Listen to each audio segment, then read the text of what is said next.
안녕하십니까, 김영진입니다. 오늘 조정받고 있는 모습이고요. 그리고 오늘 밤에는 마침내 이제 부채 협상, 대통령하고 의회 의원 대표분들하고 시작을 하죠. 그러니까 눈치 또 보이고, 내일 이후부터는 또 물가 관련 지표들이 나오니까 시장이 약간씩 좀 흔들릴 수 있다라는 점은 생각을 해야 될 것 같습니다.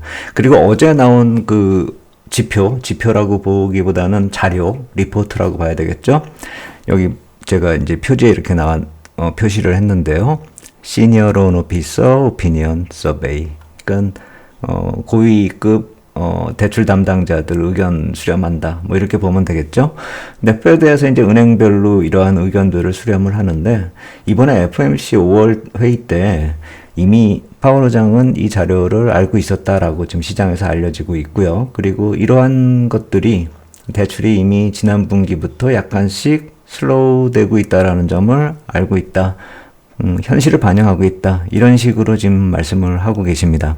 그 자료 내용들을 보면은 약간 우리가 깨림칙할 수밖에 없다라고 생각할 수밖에 없는 게, 대출에 있어서 이제 은행에서 대출 심사가 강화된다라는 건 우리가 예상을 하고 있었잖아요.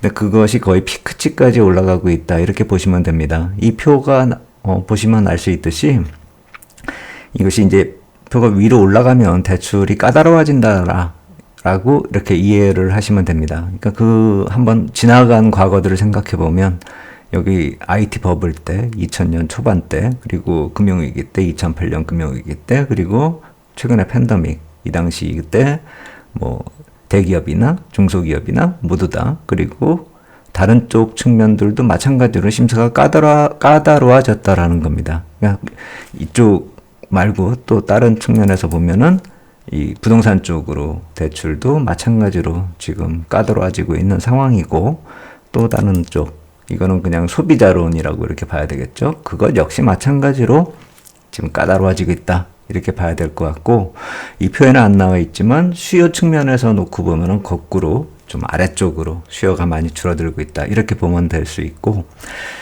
결국 이게 경기 침체다. 이렇게 이어지는 그런 결론으로 이어지는데, 실물 경기 쪽에서 봤을 때는 그렇게 좋은 것이다. 이렇게 볼 수는 없겠죠.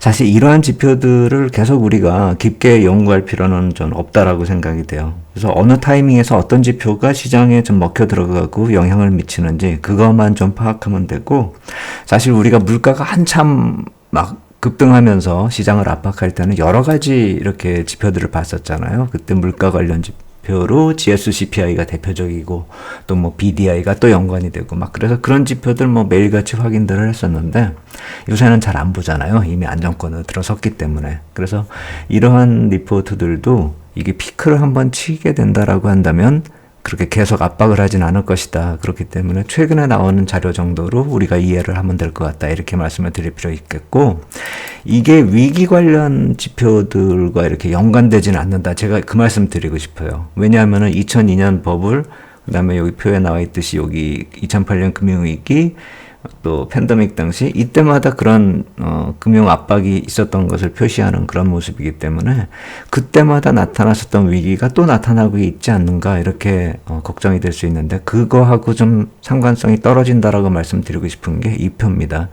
이 위에 게 파이낸셜 스트레스 인덱스 해가지고 실물 경기 쪽에서 금융 부문에서 받는 그 압박을 표현하고 있는 것인데요. 2002년도에는 그렇게 크지가 않았거든요. 근데 아까 표에서는 대출 심사가 2002년에도 좀 이렇게 강화되는 그런 모습이 나타났지 않습니까? 거의 2008년 같이. 그래서 지금 이런 파이낸셜 스트레스 인덱스나, 아래쪽은 리퀴디티 스왑입니다. 달러 스왑이요. 다른 중앙은행하고요. 이건 완전히 좀 드러나죠. 2008년에 있었고, 최근에 있었고, 그 다음에 중간에 이제 이건 부채 위기 때 있었던 그 모습이죠.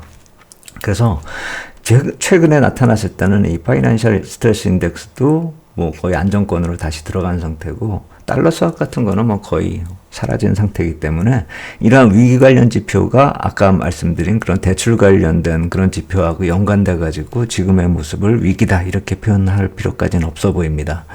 그리고 또 하나는, 이러한 그 수치가 자넷 옐런 그 재무부 장관에게 인터뷰를 했을 때는 페드가 앞으로 이러한 타이트닝해지는 크레딧 컨디션을 정책에 반영할 거라 믿는다. 결국 실물 경기 쪽에서 리세션 그리고 이러한 대출 쪽에서 나타나는 이런 좀 타이트해지는 그런 모습이 결국 페드의 정책을 좀 완화시킬 수도 있다. 이렇게 좀 상반된 양날의 검 이렇게 볼 수도 있는 것이죠. 양날의 칼 뭐 이렇게 볼 수 있는 거잖아요. 그래서 이런 경우라고 본다면은 우리가 향후 정책에 있어서는 점차 거의 이제 잠정적인 좀 쉬는 기간으로 이렇게 이어질 수 있다라는 그 가능성을 좀 봐야 될 것 같다라는 생각이 들고요. 그것이 지금 국채 시세 쪽에서 나타나고 있습니다. 예전에 이제 제가 이 푸른색 박스권을 말씀드렸잖아요. 이게 상단이고 아래쪽, 요쪽이 좀 하단 쪽으로 볼 수 있는 예전보다는 많이 줄어든 박스권 이걸 말씀을 드렸는데 정책 역시 크게 움직일 가능성이 없어졌기 때문에 국채 시세 역시 마찬가지로 박스권에 있다 이렇게 봐야 될 것 같고 앞으로도 그 가능성이 좀 더 길어지고 있습니다. 예전에 같으면은 제가 이쪽으로 이 8월에 잭슨홀 미팅 때 흘러내린 이 구간까지는 이제 이 푸른색 박스권을 벗어나서 한 번 정도 시세가 날 것 같다 이렇게 말씀을 드렸는데 그 시세가 계속 늦어지고 있다 이렇게 봐야 되겠죠. 정책이 좀 완화되는 그 시그널을 주기 전까지는 국채 쪽도 박스권이다 이렇게 봐야 될 테고 국채 시세가 자산 시장을 전체적으로 이렇게 리드하고 있다라는 점을 좀 감안한다면은 다른 자산 시장도 이렇게 크게 시세가 빨리 나타나기는 좀 힘든 상황이다 이렇게 봐야 될 것 같습니다. 그래서 오늘 좀 정리하는 차원에서 외국인 투자자 지금 한국 시장에서 뭐 하고 계신가 이렇게 놓고 봤을 때 파생상품 쪽은 매도 쪽 포지션 좀 강화시키고 있는 그런 모습입니다. 선물도 매도 나오고 콜 매도, 풋옵션도 역시 마찬가지로 매도입니다. 근데 뭐 풋옵션 쪽은 좀 외가격을 매도하고 있는 것으로 지금 파악이 되고요.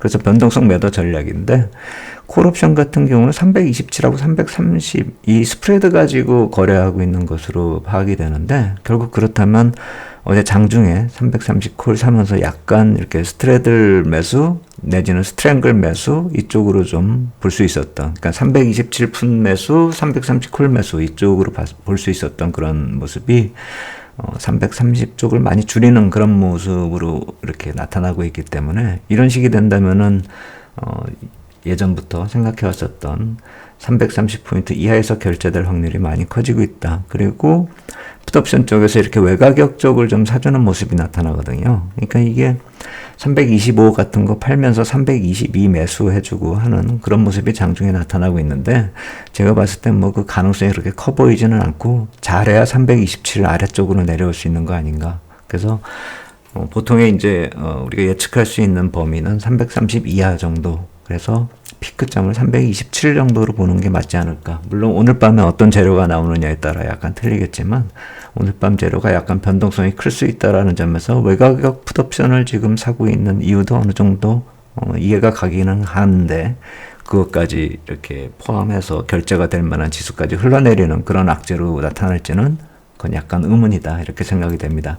정치인들이 모여가지고 또 네가 올래 내가 올래 뭐 이러면서 줄다리기 하는 거의 시작이 아닐까. 어떤 악재성 결론이 나기에는 그거 역시 마찬가지로 호재성 결론 나올 만큼이나 좀 시간이 걸릴 문제다 이렇게 보시면 될 것 같고 선물 쪽에선 좀 매수가 들어오고 있는데 이거 지금 매도 청산하는 거래로 보시는 게 맞을 것 같아요. 누적으로 보면은 거의 또 이제 만기약 매도 정도로 지금 들어가는 모습이지 이거 매수한다 그래서 달러가 막 올라간다 이렇게 볼 일은 아니라고 봅니다. 그리고 국채 쪽은 미국의 시세하고 유사하게 우리 쪽도 박스권 트레이딩 정도로 좀 보고 있는 거다 이렇게 보시면 될 것 같고 수량 크지 않기 때문에 뭐 크게 내릴 일도 아니다 이렇게 생각이 됩니다. 오히려 추가적으로 내리면 국채 쪽은 또 중기적인 매수 관점으로 좀 볼 필요 있겠다.